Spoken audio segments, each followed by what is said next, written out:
अस्सलाम वालेकुम व्यूअर्स, मैं हूं सैयद अबुल हसन और आप देख रहे हैं प्रॉपर्टी 365 का फेसबुक और यूट्यूब चैनल। व्यूअर्स, आज की ये वीडियो डीएचए सिटी कराची की मार्केट अपडेट के हवाले से है।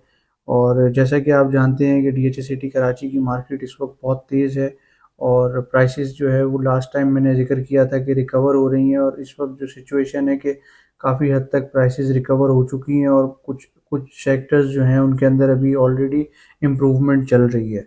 तो दो मेन रीज़न्स हैं इसके जिसकी वजह से मार्केट के अंदर ये तेज़ी है। पहला रीज़न तो मरीर एक्सप्रेस वे है, अब उसका 9 किलोमीटर का सेक्शन खुल चुका है। और मैं अपनी कई वीडियोस में ये बात बता चुका हूँ कि मरीर एक्सप्रेस वे के बनने से टीएचए सिटी पे बहुत बड़ा इम्पैक्ट आएगा, पॉजिटिव इम्पैक्ट। और वो हम देख रहे हैं कि मार्केट के अंदर इस वक्त वो चीज़ हमें नज़र आ रही है। इसी तरीके से इस चीज़ के हवाले से मैं एक और अपडेट देता चलूँ कि जो सीएम सिंध हैं मुराद सैयद मुराद अली शाह, उन्होंने जो है ये चीज़ भी अनाउंस की है कि इसको 1 साल में वो कंप्लीट कर लेंगे। तो अगर हम 1 साल नहीं समझे, 1.5 साल में भी अगर ये कंप्लीट होता है, 2026 के मिड तक अगर ये कंप्लीट हो जाता है, तो जो कनेक्टिविटी है वो बहुत बेहतर हो जाएगी और जो ट्रैवल टाइम है वो बहुत कम हो जाएगा डीएचए सिटी तक का, डीएचए कराची से। इसी तरीके से जो दूसरा रीज़न है मार्केट का बढ़ने का, वो ये है कि इंटरेस्ट रेट आप जानते हैं कि कम हो चुका है। और एक्सपेक्टेड यही है कि नेक्स्ट जो अब रिव्यूज़ होंगे आने वाले 3-4 महीने में सिंगल डिजिट तक आ जाएगा। तो अगर इंटरेस्ट रेट 8-9% के अराउंड आ जाता है तो इससे भी और बेहतरी आएगी, और अभी भी कम ही है। तो इसी तरीके से और भी पॉजिटिव न्यूज़ आ रही हैं मार्केट के अंदर के गवर्नमेंट जो है कंस्ट्रक्शन पैकेज लाने के ऊपर गौर कर रही है। और कंस्ट्रक्शन पैकेज अगर आ जाता है, जैसे कि हमने लास्ट गवर्नमेंट में देखा कि जब 2021 के अंदर जब कंस्ट्रक्शन पैकेज 2020-2021 में चल रहा था तो उसकी वजह से मार्केट बहुत ज़्यादा इम्प्रूव हो गई थी। तो अभी भी उसी तरह की चीज़ एक्सपेक्टेड है कि अगर इस तरह का कोई कंस्ट्रक्शन पैकेज आता है तो मार्केट बेहतर हो जाएगी। यहाँ पे एक और चीज़ भी मैं क्लियर करता चलूँ कि बहुत सारे लोग ये भी सोचते हैं कि कंस्ट्रक्शन पैकेज आएगा तो वो सिर्फ कंस्ट्रक्शन इंडस्ट्री के लिए पॉजिटिव है। ऐसा नहीं है।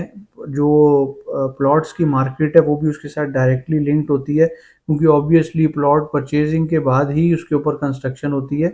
तो एक तेज़ी जो है वो मार्केट के अंदर देखी जाएगी अगर इस किस्म का कोई भी पैकेज आता है। प्लस गवर्नमेंट दूसरी जो टैक्सेस हैं उसके ऊपर भी काम कर रही है कि जो बहुत ज़्यादा एक्सेस टैक्सेस लगा दिए हैं, जैसे एफईडी है, फेडरल एक्साइज ड्यूटी, जो कि फ़र्स्ट टाइम अलॉटमेंट वाले प्लॉट्स के अंदर बायर को पे करनी पड़ती है, तो उसके ऊपर भी गौर किया जा रहा है कि वो ख़त्म हो जाएगी।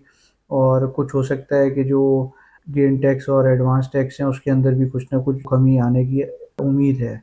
अब यहाँ पर एक और बहुत इम्पोर्टेंट सवाल ये है कि मार्केट कब तक इसी तरीके से चलती रहेगी।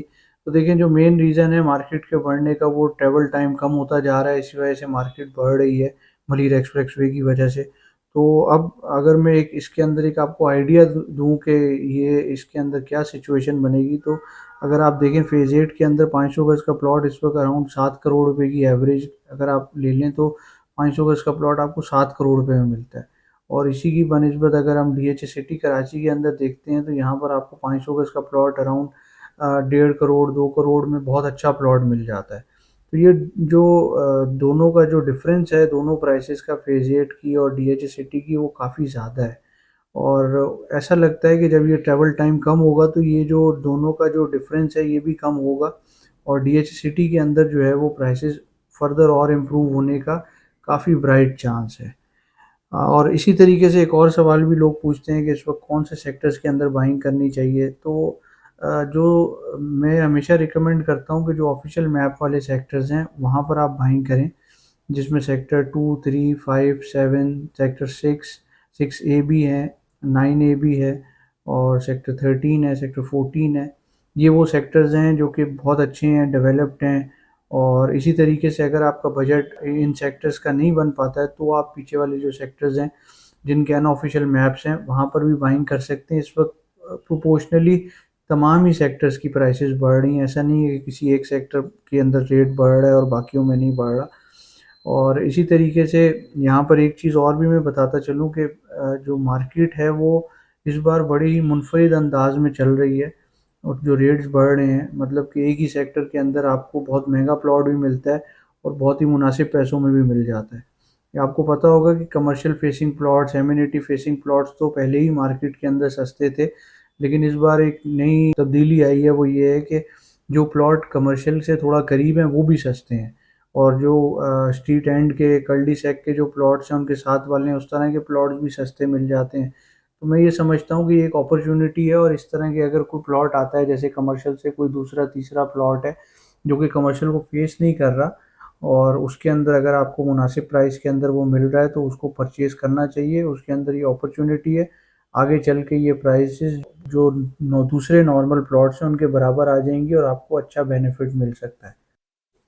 अब यहाँ पर एक और सवाल ये भी आता है कि क्या 125 गज़ और 200 गज़ जिन लोगों का बजट है ख़रीदने का, वो जो वैली से शिफ्टेड सेक्टर्स हैं वहाँ पर जाके ख़रीदें, जैसे सेक्टर 3C, D, E है, सेक्टर 6, E, F, G है, इसी तरीके से सेक्टर 9 के साथ, 12 के साथ और 13 के साथ भी ये सेक्टर्स हैं जो नए हैं, जो एक्सटेंशंस हैं। और दूसरी तरफ जो 125 गज़ है वो सेक्टर 14 के अंदर है, और 200 गज़ जो है उसके नियरेस्ट सेक्टर 3C के अंदर है जो वैली वाला है, और जो नॉर्मल है जो उसके नियरेस्ट है वो 6D के अंदर है। मैं ये समझता हूँ कि जो पुराने सेक्टर्स हैं वहाँ पर बाइंग करना ज़्यादा बेहतर है, क्योंकि ऑलरेडी जो वैली से शिफ्टेड जो सेक्टर्स थे उनके अंदर ऑलरेडी प्राइस बहुत ज़्यादा बढ़ चुकी है। जैसे कि इस वक्त अगर आप सेक्टर 3C के अंदर 200 गज़ का प्लॉट लेने के लिए जाते हैं तो वो तकरीबन 60 से 63-64 लाख के अराउंड इस वक्त रेट चल रहा है, जबकि 6D उसका भी इसी के आसपास ही रेट चल रहा है 64-65 के अराउंड। तो मेरे हिसाब से 6D ज़्यादा बेहतर है। उसकी वजह ये है कि वहाँ पर डेवलपमेंट का काम ऑलमोस्ट ख़त्म होने वाला है, रोड्स की बेस डल चुकी है, और वो बहुत बेहतर है इन्वेस्टमेंट वाइज। लोकेशन वाइज तो सेक्टर 3C बहुत अच्छा है, सेक्टर 3B के बिल्कुल साथ है, लेकिन जब आप ऑन ग्राउंड जाके दोनों का डिस्टेंस देखते हैं तो सेक्टर 6D और 3C जो है वो कोई इतने दूर नहीं है।